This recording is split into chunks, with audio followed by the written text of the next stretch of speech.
So I wanted to do a video today, and I wanted to discuss the differences between being a school psychologist and being a school counselor, because they are different, but oftentimes people kind of get confused on, well, isn't a school psychologist a school counselor? Well, not exactly. Um, let's start with school counselors. School counselors are individuals that work with students on their academics. They focus strictly on academics. Now, they may talk to students about their behaviors and things like that, but they do focus basically on the academic side of the student's high school career. They put together the degree plans for the students. They put together different scholarship and packages and things like that for students to go on to college. They discuss college and things like that with the student and with the student's parents. And if the student is failing in certain subjects, they talk to the student about, hey, you need to get these grades up. You need to do this and you need to do that, so we can get your academics up so that you can graduate.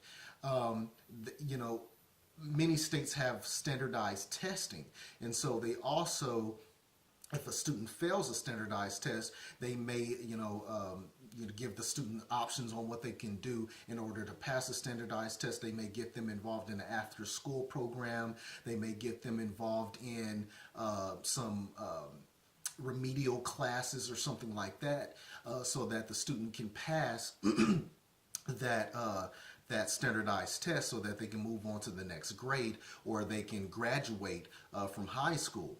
Now, the requirements in order to become a school counselor is you have to have at least 2 years teaching experience in order to become a school counselor.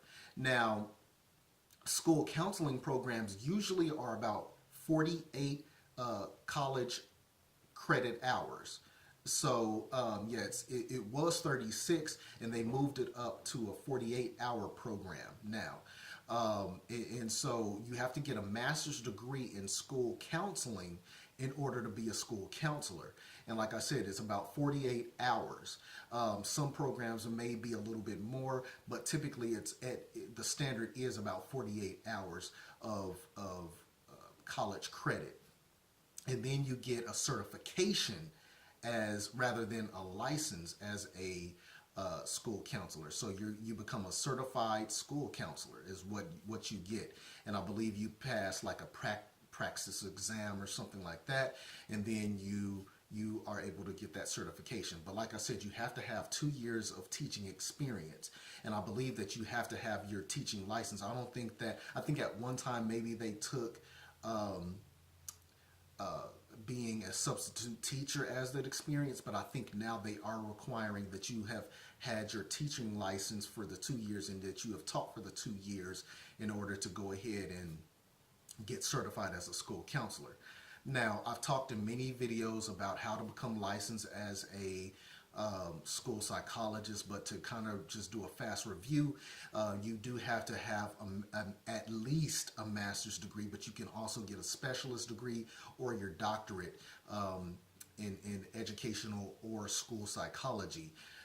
And typically the master's and specialist programs are about 60 hours. So in just to review also, licensed school psychologists or licensed specialists in school psychology, they are mental health professionals.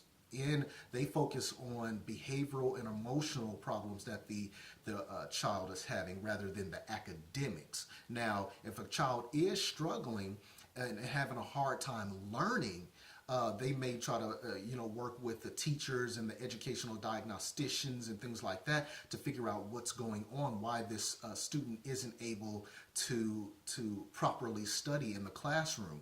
But they don't focus necessarily on academics. They focus on the behavioral, the emotional, and the mental health of the child.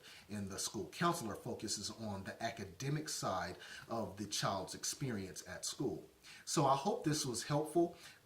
I'll probably make a separate video just talking about school counselors because I haven't done a video just talking about them, but I'll probably do and give you guys more information on that.